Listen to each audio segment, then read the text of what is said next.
saludo cariñoso para todos los hermanos y hermanas que son parte de este estudio especial del libro La Iglesia, sus finanzas y su misión. Les saluda el pastor Roberto Herrera y estoy aquí para hacer un resumen de las ideas más importantes del capítulo 2 de ese libro, que lleva como título Lo que la Biblia enseña acerca del diezmo. Y tal vez por ahí vamos a comenzar. Usted se preguntará por qué hay un capítulo sobre el diezmo en un libro que habla acerca de el sistema financiero de la iglesia y el cumplimiento de su misión.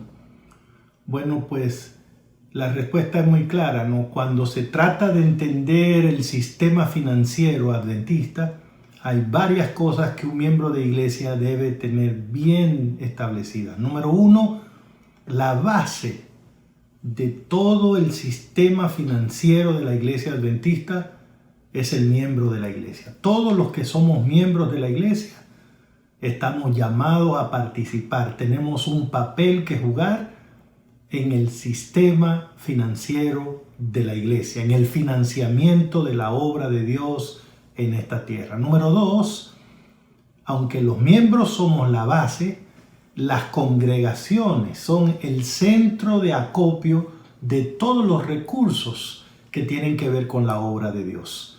Miembros de iglesia, llevamos nuestros diezmos, nuestras ofrendas a las congregaciones. Número 3, las asociaciones o misiones, como le conocemos en el sistema adventista, asociaciones de iglesia, son el nivel o los organismos encargados de hacer la distribución de esos fondos de diezmos y de ofrendas en todo el sistema adventista, a lo ancho y largo del sistema. Y número 4, la otra cosa que debe saber un miembro de iglesia es que cuando se trata de recursos financieros, la iglesia adventista se sostiene de 3 fuentes fundamentales y autorizadas por el Señor, que son los diezmos, las ofrendas y donaciones voluntarias. Elena de White hizo esa declaración autorizada en un libro que se llama Alza tus ojos, la página 111, donde ella declara exactamente eso. La obra de Dios debe ser sostenida con diezmos, con ofrendas y con donaciones voluntarias. Así que nos pareció adecuado que si la obra de Dios se sostiene financieramente con recursos de diezmos y de ofrendas y de donaciones voluntarias, tendríamos entonces como iglesia que estudiar esos temas a la luz de la Biblia. ¿Qué enseña la Biblia sobre ese asunto de los diezmos? ¿Qué enseña la Biblia sobre ese asunto de las ofrendas? Y si nosotros como iglesia en nuestro sistema financiero estamos reconociendo la enseñanza bíblica. Así que en este capítulo 2 incluimos el tema de los diezmos y en el siguiente capítulo hablaremos un poquito acerca de las ofrendas. ¿Qué es lo que van a encontrar, hermanos y hermanas, cuando vayan al capítulo 2? Pues en primer lugar van a encontrar una explicación básica, pero me parece suficiente, que muestra claramente que nuestra doctrina, nuestra enseñanza acerca de los diezmos, como todas las demás doctrinas de nuestra iglesia, está ampliamente, sólidamente fundamentada en la santa palabra de Dios. Es un tema absolutamente bíblico, no es un tema denominacional, no es un tema eclesiástico, no es un tema que la iglesia inventó, generó. No fue que de repente tenemos una iglesia y ahora ¿qué hacemos para sostenerla? Y inventamos el tema de los diezmos. No, cualquier persona, incluso que no sea miembro de la iglesia, puede ir a la Biblia y va a encontrar el tema allí. Pero si somos miembros de la iglesia, entonces deberíamos ir para asegurarnos que lo que estamos haciendo está alineado con la palabra de Dios. ¿Y qué es lo que encontramos cuando vamos a la Biblia? Bueno, la doctrina bíblica de los diezmos está fundamentalmente explicada en el Antiguo Testamento. Y vamos a ver eso. Y vamos a ver también que el Nuevo Testamento no se dedica a explicar la doctrina, porque ya lo hace el Antiguo, pero sí la valida, la apoya y muestra claramente que todavía sigue siendo el plan de Dios para el sostenimiento de su obra, aún en este tiempo. Es interesante cuando usted repasa la información que hay en el Antiguo Testamento sobre los diezmos, que usted no solamente encuentra mucha información, sino información muy significativa. Por ejemplo, encontramos que el asunto de que los seres humanos trajeran ofrendas, trajeran recursos a Dios con propósitos religiosos, está mucho más allá de la existencia del pueblo judío como nación y también de la existencia de la iglesia como organización. Génesis 4 del 1 al 5 muestra a los hijos de Adán y Eva, los primeros seres humanos, trayendo ofrendas delante del Señor porque el propio Dios se lo había solicitado. Esto lo que nos ayuda a entender es que ofrendar, que traer recursos, que devolver diezmo, bíblicamente no está justificado por pertenecer a una iglesia. No diezmamos porque somos miembros de una iglesia. No diezmamos porque somos nacionales de algún tipo de país. El tema de ofrendar y traer recursos a Dios está conectado más bien con la adoración que los seres humanos le debemos a Dios. Así que el argumento de que el sistema del diezmo fue para sostener el sacerdocio levítico judío se cae por su propio peso, porque mucho antes de la existencia de los judíos ya los seres humanos ofrendaban y traían recursos delante de Dios. Por ejemplo, la primera persona que aparece diezmando en la Biblia es Abraham en Génesis 14. La segunda persona que aparece haciéndolo es Jacob en Génesis 28, el nieto de Abraham. Lo cual quiere decir que la práctica del diezmo se practicó no solo desde los tiempos de Adán y Eva, pero también desde los tiempos de los patriarcas. Abraham no solo diezmó, sino que también enseñó a sus hijos, a sus nietos a hacerlo, porque encontramos a Jacob practicando el asunto de la devolución de los diezmos. La historia de Abraham debe ser estudiada, porque Abraham en Génesis 14 devuelve al diezmo a Dios en el contexto de una victoria que tuvo militar contra los reyes que invadieron a Sodoma y Gomorra. Y Abraham formó un ejército y fue atrás de ellos porque se llevaron cautiva algunas personas, entre las cuales estaba su sobrino Lot y su familia. Cuando usted estudie esa historia en Génesis 14, usted va a encontrar varios elementos importantes que están al principio de la Biblia y que tienen que ver con la práctica del diezmo.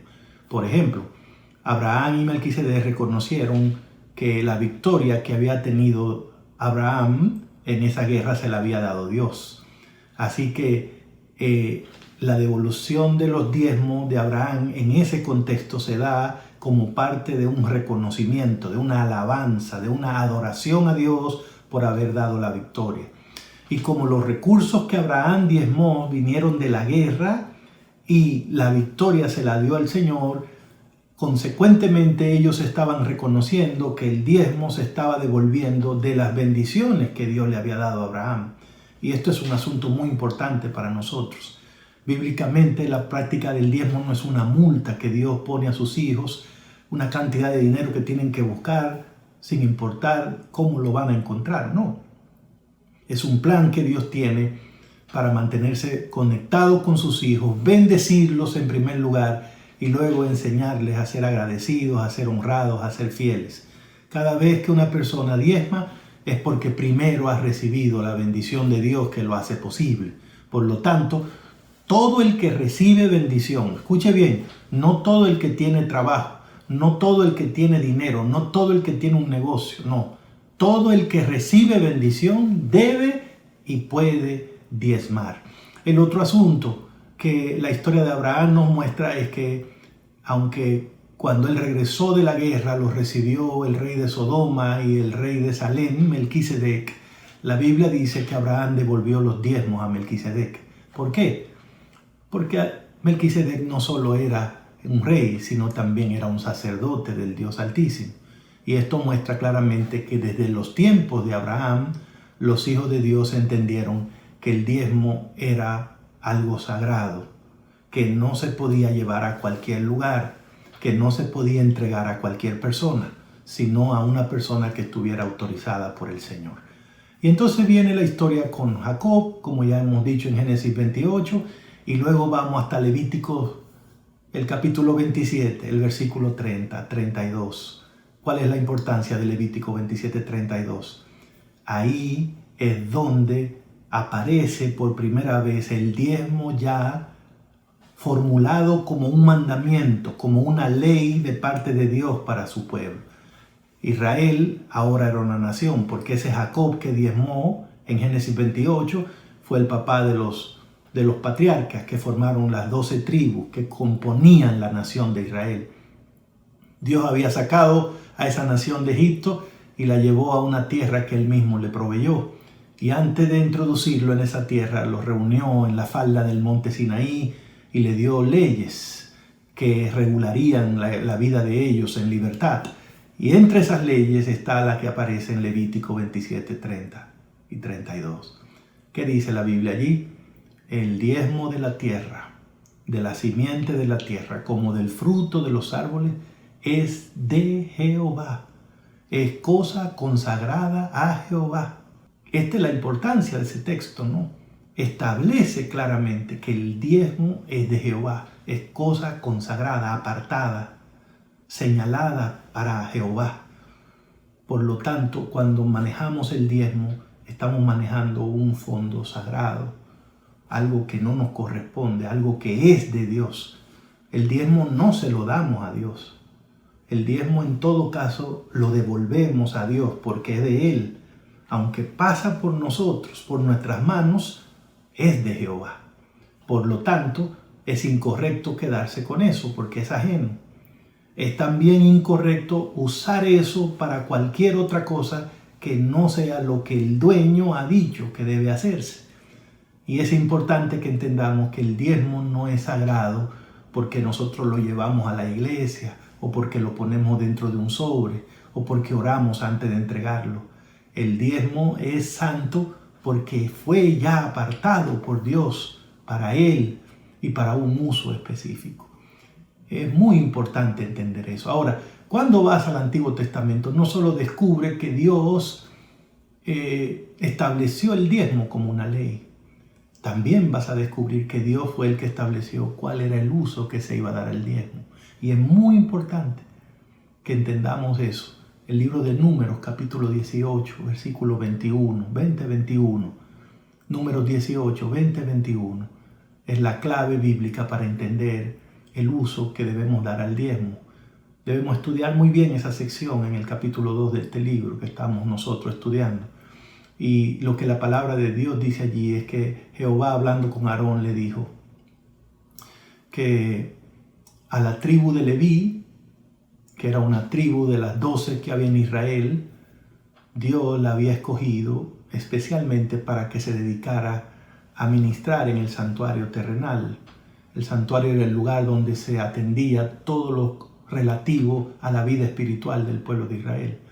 Y cuando Dios trajo de Egipto a Israel a las 12 tribus, les dijo: yo les voy a dar tierra, porque yo voy a hacer una nación con ustedes, un país, y un país tiene que tener un lugar donde existir. Y les voy a dar tierra. Cuando les dé la tierra, la van a repartir entre todas las tribus, ¿no? De acuerdo al tamaño de las tribus. Pero Dios había dicho a los líderes: hay una tribu que quiero que no le den tierra. Es la tribu de Leví. ¿Por qué? Porque escogí a esa tribu para que se dedique exclusivamente a atender la vida espiritual de mis hijos. Y entonces, si le dan tierra, tendrán que dedicarse a atenderla, a cultivarla, a limpiarla, a vender, a comprar. Y van a descuidar la otra parte. Así que no le den tierra. Y no se preocupen por ellos, aunque no tengan herencia en tierra. Yo, dijo Jehová, voy a hacer la herencia de ellos. Y entonces ahí usted encuentra en Números 18, 20 y 21 cómo Dios explicó la forma como Él se iba a ocupar de mantener a los levitas. Entonces les dijo: yo he decidido dar los diezmos que Israel me trae a mí, dice el Señor, y esos diezmos yo lo he dado todo a los levitas como herencia por el trabajo que ellos hacen en el santuario en favor de mis hijos. Entonces, esa es la razón por la que el diezmo no solo es sagrado, no solo es apartado para Dios, sino que por orden del propio Dios solo debe usarse en el sostenimiento de aquellos que dedican exclusivamente su tiempo, su vida, sus intereses a la obra de Dios, a la predicación del Evangelio o atender la obra de Dios en este mundo. En el caso del sistema adventista del séptimo día, el sistema financiero, esa es la razón por la que cuando nosotros, los miembros de la iglesia, llevamos el diezmo a nuestra congregación, la tesorería de la congregación envía todo ese dinero a la asociación o a la misión. ¿Por qué? Porque el dinero del diezmo solo se debe usar en el sostenimiento de los que trabajan a tiempo completo en la obra de Dios. Y por lo tanto, en el caso adventista, las congregaciones no emplean a los pastores, no le pagan a los pastores. Las congregaciones no tienen una relación laboral con los pastores. La relación es espiritual. Y punto. En el caso de los adventistas, las asociaciones o misiones emplean a los pastores, pagan a los pastores y atienden cualquier situación de orden laboral o legal que la iglesia tenga que ver de acuerdo a las leyes de los países donde nosotros funcionamos. De manera que cuando ustedes vean, hermanos, que le digan que todo el diezmo que recogimos aquí en la iglesia se fue a la asociación, siéntanse felices de saber que el sistema está funcionando de acuerdo al principio bíblico. Y el principio bíblico es que Dios, que es dueño del diezmo, ha decidido entregarlo para sostenimiento de aquellos que se dedican exclusivamente a atender su obra en esta tierra. En el capítulo 2 también hemos presentado algunas ideas para ayudar a los miembros de la iglesia a tener cuidado con algunas teorías que existen con relación al tema de los diezmos, pero que no se sostienen, no son ciertas. Una de ellas es que, por ejemplo, el diezmo era un sistema que funcionó en el Antiguo Testamento y luego ya caducó cuando Cristo murió. Los que dicen eso están tratando de hacer notar o hacer creer que la ley de los diezmos o los diezmos eran una ley ceremonial, ¿no? Me refiero a leyes, ceremonias que existían para anunciar la venida de Cristo. Por eso cuando Cristo vino, murió en la cruz, esas ceremonias ya dejaron de ser, como matar un corderito diariamente o el día del juicio, en fin, el día de la expiación. Pero, ¿qué resulta? Que el diezmo no era una ley ceremonial. El diezmo no fue una ley dada para anunciar la venida de Cristo.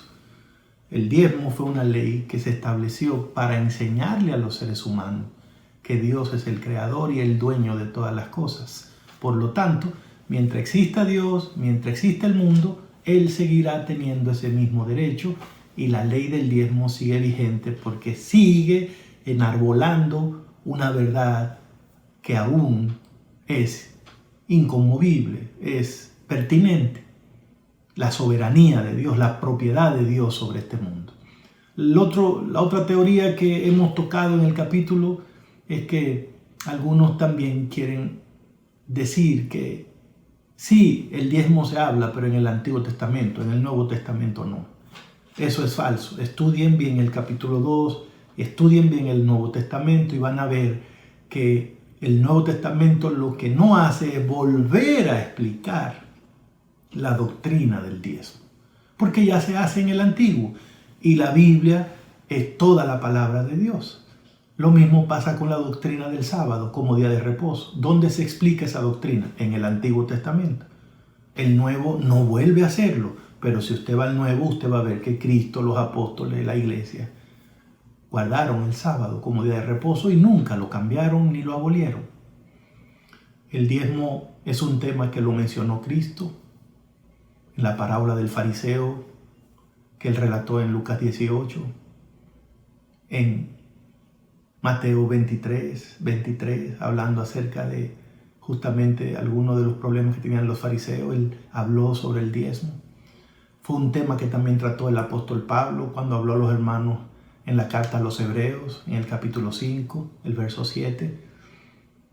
Y él hizo una declaración muy importante en Primera de Corintios, cuando él le dijo a los hermanos: los que trabajaban en la antigüedad, en el santuario, en el altar, comían de las ofrendas que se hacían en el altar.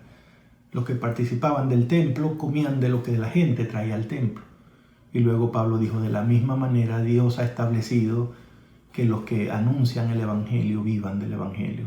El apóstol Pablo estaba diciendo: el que hizo ese sistema en la antigüedad fue Dios. Y hoy, para sostener su obra, Dios sigue estableciendo el mismo principio, que los que se dedican al Evangelio vivan de lo que produce el Evangelio. ¿Y qué produce el Evangelio? Diezmos, ofrendas. ¿Con qué debe ser sostenida la iglesia? Con diezmos, no con ventas, no con actividades empresariales, no con que la iglesia se aproveche de los miembros o le venda alguna cosa o le ofrezca algún servicio a cambio de dinero. El diezmo, la gente no lo da a la iglesia. Nadie debería darle dinero a una iglesia. El diezmo es un asunto que devolvemos a Dios y lo hacemos a Dios como reconocimiento de que Él nos da todo, Él nos sostiene, Él es todo para nosotros. Además, Él manda en nuestra vida.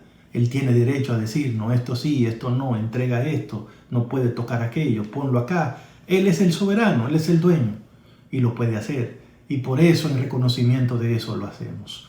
Quiero animarles cuando vayan al capítulo 2 que estudien muy bien la información que aparece con el profeta Malaquías. Malaquías fue uno de los hombres que Dios más usó para hablarnos acerca del diezmo. Y por Malaquías es que nos damos cuenta que el sistema del diezmo es para personas que son honradas con Dios. Que el sistema del diezmo es para personas que son honradas porque son gente, número uno, que ellos mismos traen el diezmo. Nadie los obliga. Y número dos, porque cuando lo traen completo. Traed todos los diezmos. Malaquías fue el hombre que nos explicó que el diezmo no se puede usar para ninguna otra cosa que no sea traerlo al alfolí. Traed todos los diezmos al alfolí. El diezmo no se usa para ayudar gente necesitada o pobre, o comprar comida o medicina, o pagar mis deudas o mis propias necesidades. No se puede con el dinero del diezmo porque ya fue separado. No lo puedo volver a separar a menos que yo crea que yo tengo más autoridad que Dios. Fue Malaquías que Dios usó para explicarnos que el diezmo debo darlo aun cuando no esté yo conforme con la forma como los que dirigen la iglesia lo hacen. Lo que puedo hacer es hablar con quien tenga que hablar, pero no dejar de ser fiel a mi Dios porque yo piense que otro no está siendo fiel. No hay circunstancias, según dice Malaquías, que yo deba usar como una excusa para no ser fiel a Dios.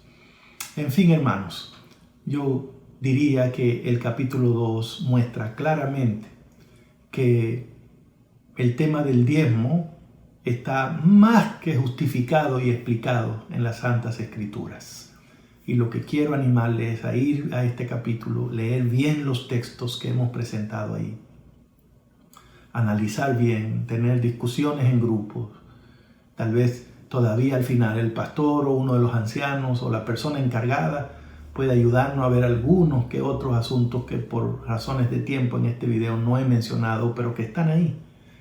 Y más que todo, quiero que sientan el privilegio que tenemos de ser parte del plan de Dios para sostener su obra que va a triunfar con seguridad en esta tierra. Es maravilloso saber que mientras soy fiel a mi Dios devolviendo la parte que es de Él, esos recursos todavía, ¿verdad? Yo soy fiel y debo ser fiel porque esa debe ser mi relación con Dios, pero además saber que esos recursos se usan para sostener personas que están dedicadas a hablarle a otros de Cristo, y otros son ganados, y otros, hasta que por medio de mucha gente que viene a la iglesia y devuelve el diezmo, Dios está creando un círculo virtuoso en el mundo para alcanzar a millones y millones y traerlos a la zona de seguridad que es Cristo Jesús.